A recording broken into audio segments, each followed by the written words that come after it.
नमस्कार, आप देख रहे हैं आज तक। आपके साथ मैं हूं सईद अंसारी। शुरुआत इस बुलेटिन के समय की एक बड़ी खबर से हम कर रहे हैं। कोयला तस्करी के मामले में सीबीआई ने अभिषेक बनर्जी की साली मेनका गंभीर को भी नोटिस दिया है।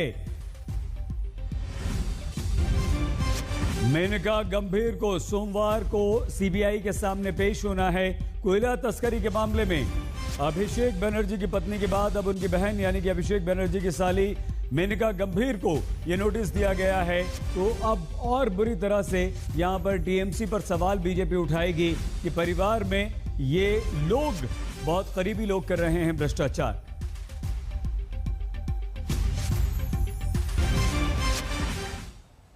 चुनावी बंगाल में इस समय बवाल ही बवाल है। जी हां, बंगाल में चुनावी समर धारदार होता जा रहा है।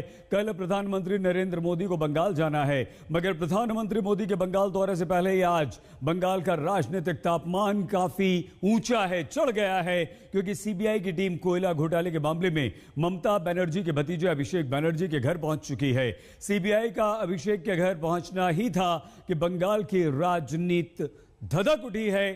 अभिषेक की पत्नी और साली को नोटिस।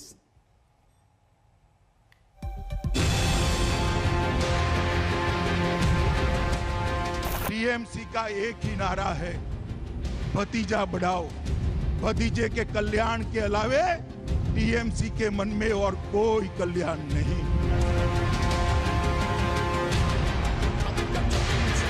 টিডিআর ভাতিজা বলতে হয়, তাহলে আমি চ্যালেঞ্জ করছি অমিত শাহকে, first you contest with Abhishek Banerjee. जिस भतीजे का नाम लेकर ममता दीदी बीजेपी के खिलाफ 2 दिन पहले दम भर रही थी, उसी भतीजे की दहलीज पर आज सीबीआई की टीम ने दस्तक दी तो हंगामा मच गया। जिस भतीजे के सहारे ममता दीदी बीजेपी को चुनाव जीतने की चुनौती दे रही थी, वही भतीजा अब सीबीआई की जांच के जाल में फंसता नजर आ रहा है। बंगाल की चुनावी लड़ाई के बीच सीबीआई की एंट्री ने सियासी सरगर्मियों को चरम पर पहुंचा दिया है, क्योंकि कोयला घोटाले के मामले की जांच की आंच सीधे ममता बनर्जी के भतीजे और टीएमसी सांसद अभिषेक बनर्जी तक पहुंच गई है। कोलकाता पहुंची सीबीआई की टीम ने अभिषेक बनर्जी की पत्नी रुजिरा बनर्जी को पूछताछ के लिए नोटिस जारी किया। जो कानूनी कार्रवाई हो रहा है उसको आप पूरा अच्छा दिल से उसको पूरा करिए। और बंगाल के आम जनता के नाते हम लोग का डिमांड भी था कि क्यों कार्रवाई नहीं हो रहा है। आज जो कार्रवाई शुरू हुआ, इसका अंत तक कहाँ जाएगा, कहाँ उसका परिणाम आएगा, इसमें इंतजार करना पड़ेगा। हम लोग का यही डिमांड है, यही गुंजाइश है कि जल्दी जल्दी कार्रवाई करें और ये जो तस्करी है इसको खुलासा होना चाहिए। सीबीआई बोलून, ईडी बोलून, ইনকাম ট্যাক্স বলুন, এগুলো সবাই জেনে গেছে। এগুলো আর নিরপেক্ষ বলে কিছু নেই, এগুলো সব বিজেপির অফিস হয়ে গেছে। बंगाल में हुए कोयला घोटाले में टीएमसी के नेताओं पर आरोप लगे हैं, जिसमें अभिषेक बनर्जी का भी नाम शामिल है। यही वजह है कि बीजेपी के नेता लगातार चुनावी रैलियों में ममता के भतीजे के करप्शन का मुद्दा उठाते रहे हैं। ये 10 करोड़ बंगाली लोगों का भविष्य आपको नहीं दिखाई पड़ता है।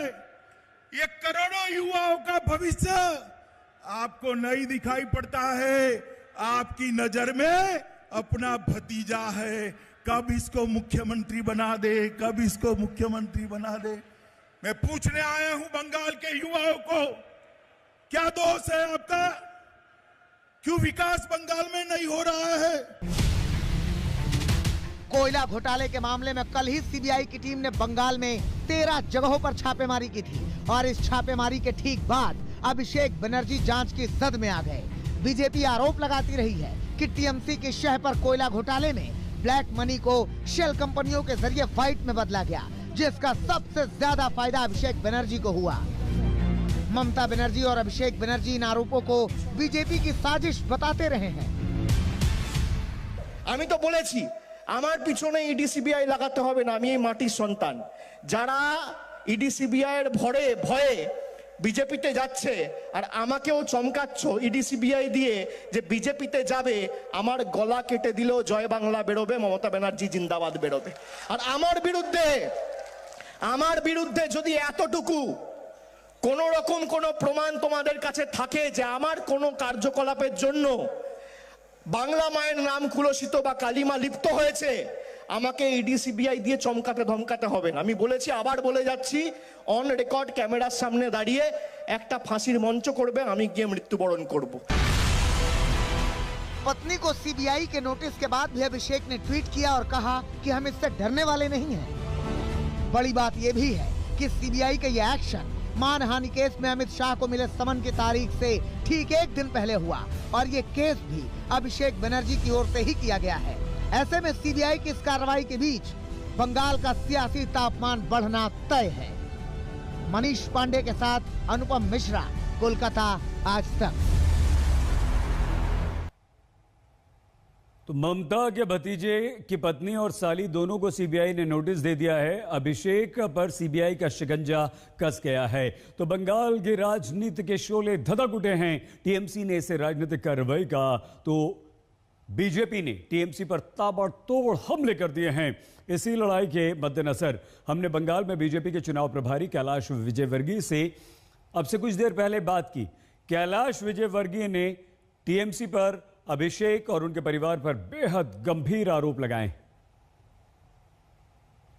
आरोप कैलाश जी नमस्कार, आप पर यह लग रहा है कि विधानसभा चुनावों के मद्देनजर ये जो छापे पड़े हैं सीबीआई के, वो सीबीआई के छापे नहीं हैं, बल्कि केंद्र सरकार की तरफ से, बीजेपी की तरफ से ये छापा मारा या समन दिया गया।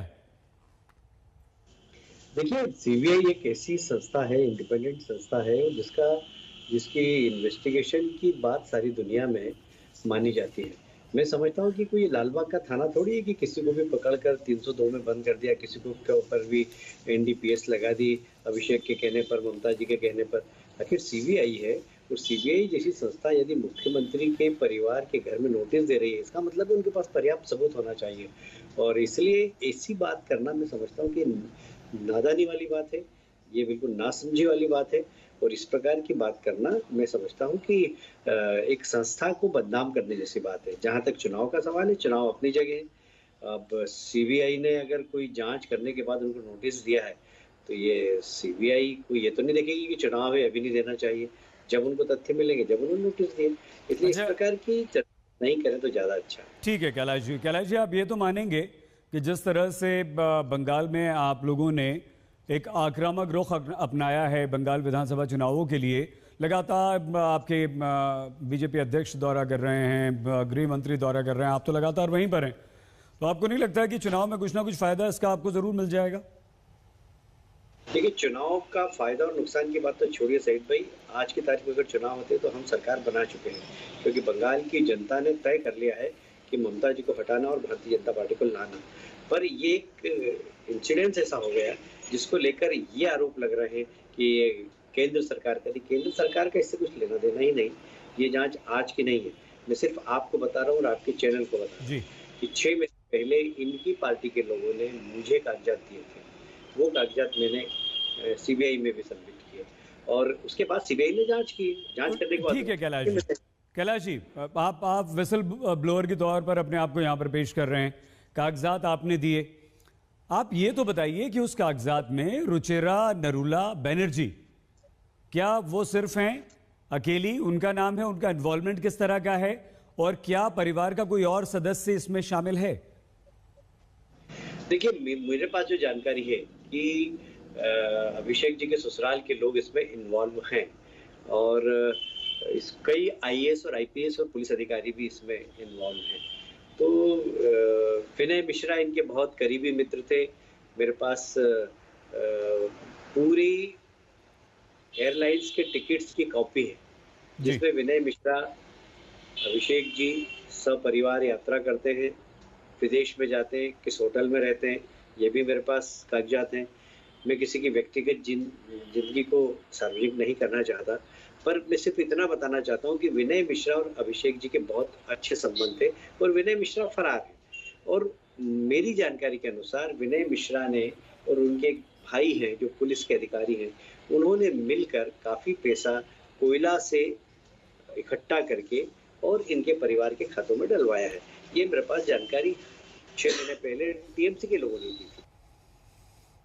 ये बेहद गंभीर आरोप कैलाश विजयवर्गीय बीजेपी के महासचिव और बंगाल के प्रभारी ने लगाए हैं और खबर ऐसी भी है कि बैंक अकाउंट विदेश में है जहां पैसा ट्रांसफर किया गया। तो सीबीआई के एक्शन के साथ ही बंगाल में राजनीतिक दलों के कार्यकर्ता भी एक्शन में हैं। दोनों दलों की तरफ से ताबड़तोड़ हमले हो रहे हैं, कहीं पत्थरबाजी तो कहीं पोस्टर्स पर कालिख पोती जा रही है। चुनावी बंगाल है, बवाल ही बवाल है।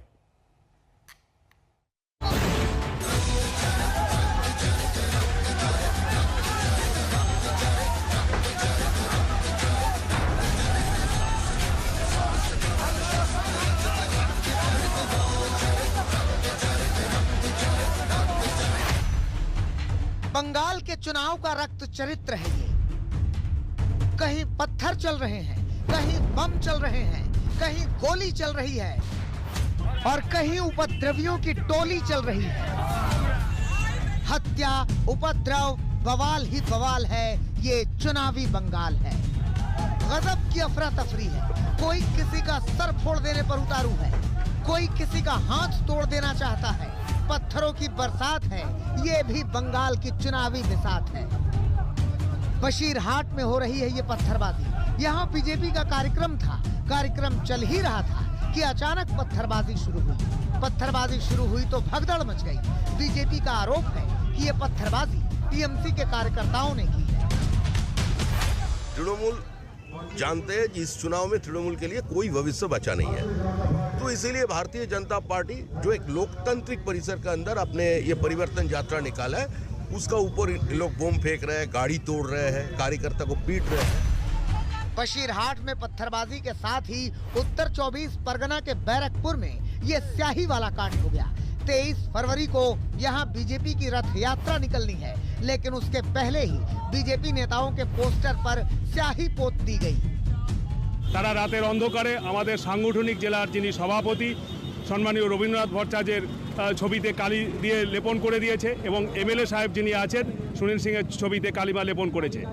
এর জন্য আমরা এই অঞ্চলে যারা তৃণমূলের দুষ্কৃতী এবং তোলাবাজ রয়েছে এবং রাতের অন্ধকারে যারা তোলাবাজি করে তাদেরকে ধিক্কার জানাচ্ছি এবং পুলিশ প্রশাসনকে আমরা এর বিরুদ্ধে কঠোর ব্যবস্থা নিতে বলছি। बीजेपी आरोप लगा रही है कि ये सारी हिंसा, सारा हंगामा, सारा बवाल टीएमसी करवा रही है। बीजेपी कह रही है कि ममता बनर्जी के दिन लदने वाले हैं। ये कान खोल के सुन ले ममता बनर्जी, नरेंद्र मोदी, अमित शाह के प्रति जो लोगों का सम्मान है, ये हिंसा कभी उसे रोक नहीं पाएगा और आने वाले दिन में ममता बनर्जी को जाना तय है। उल्टी गिनती शुरू हो गई है। लेकिन टीएमसी की ओर से भी ऐसे ही बयान दिए जा रहे हैं कि बीजेपी बंगाल की शांति भंग करना चाहती है। এবং গতকালকে আমাদের একটি পার্টি অফিস ভেঙে তছনছ করেছে, শুধু নয় মাননীয় মুখ্যমন্ত্রীর ছবিকে ভেঙেছেন। সেখানে আমাদের নেতাজি সুভাষচন্দ্র বসুর ছবি ছিল, সেখানে দেশবন্ধু চিত্তরঞ্জন দাসের ছবি ছিল এবং সেখানে স্বামী বিবেকানন্দের ছবি ছিল। তিনটে ছবির ওপর মারিয়ে গেছেন, পা দিয়ে মারিয়ে গুড়িয়ে দিয়েছেন ছবিগুলো। जैसे जैसे बंगाल में चुनावी शंखनाद का स्वर तेज हो रहा है, वैसे वैसे सूबे की फिजा में हिंसा की गंध घुलती जा रही है। सूबे में सब कुछ ठीक रहे, इसके लिए हावड़ा में सुरक्षा बल कदम ताल कर रहे हैं। चुनाव की तारीखों के ऐलान के पहले बर्दवान में भी सीआरपीएफ की 3 कंपनियां तैनात कर दी गई। जिस तरह से बंगाल में चुनावी घमासान लहू में लिपटा हुआ है, उसे देखकर यही कहा जा सकता है कि बंगाल में चुनाव आयोग के लिए बड़ी और कड़ी चुनौती होने वाली है। वर्तमान से सुजाता और नॉर्थ 24 परगना से दीपक देवनाथ के साथ इंद्रजीत कुंडू, कोलकाता, आज तक। तो बंगाल के इस घमासान के बीच प्रधानमंत्री नरेंद्र मोदी कल बंगाल दौरे पर रहेंगे और 1 महीने में प्रधानमंत्री नरेंद्र मोदी का यह तीसरा पश्चिम बंगाल का दौरा होगा। पीएम मोदी हुगली में बंगाल को कई सारी सौगात देंगे, मगर इस दौरे से पहले प्रधानमंत्री नरेंद्र मोदी ने बीजेपी नेताओं के साथ महामंथन किया। यह मंथन 5 राज्यों में होने वाले चुनावों के मद्देनजर था।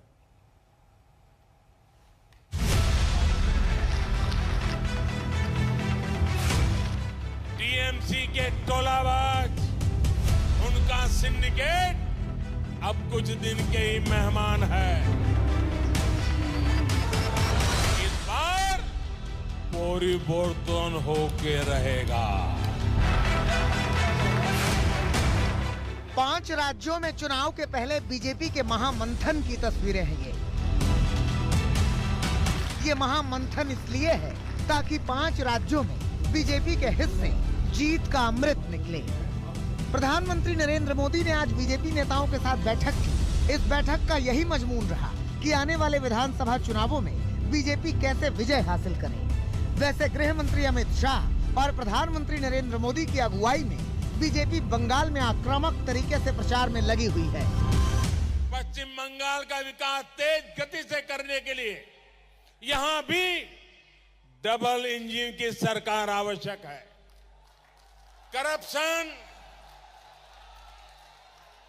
करप्शन और टोलाबाजी तब हटेगी जब यहां आसोल परिवर्तन आएगा।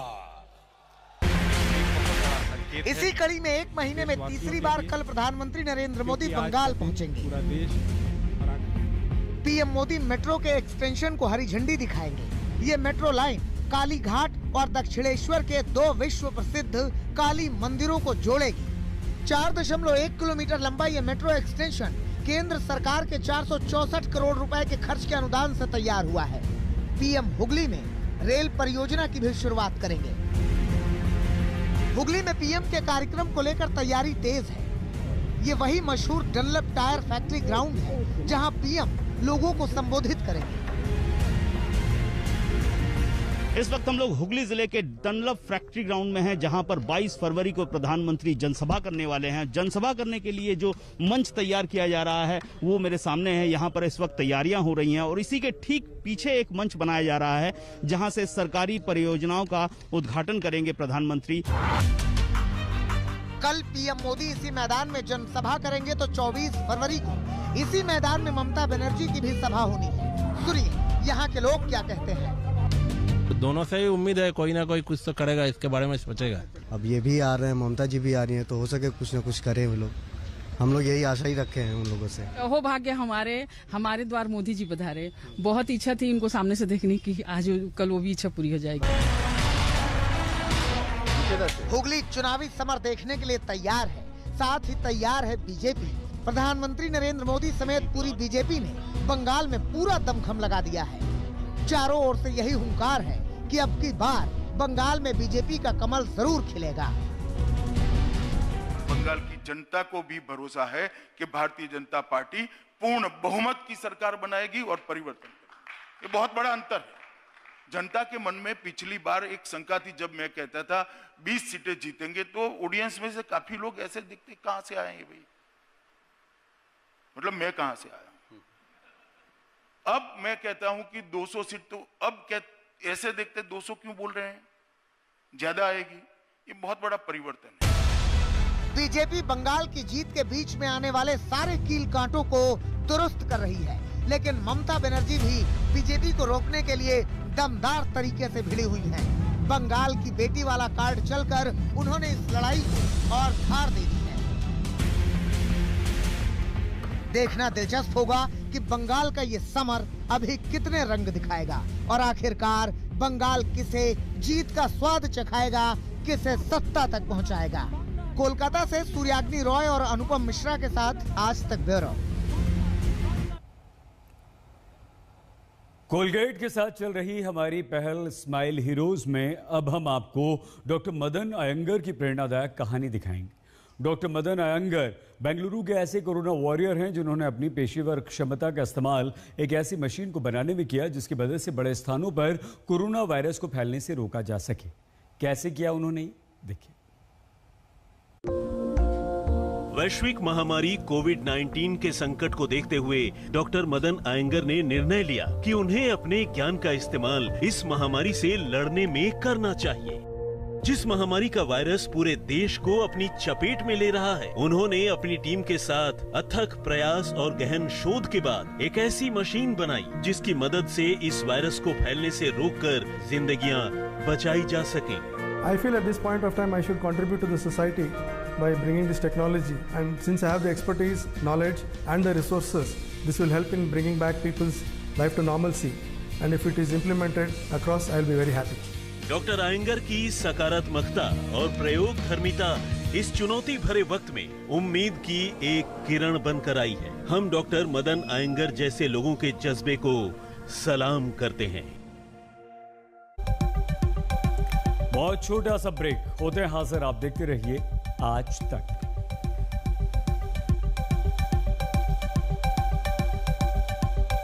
नमस्कार, मैं हूं अंजना ओम कश्यप। हमें उम्मीद है ये वीडियो आपको पसंद आया होगा।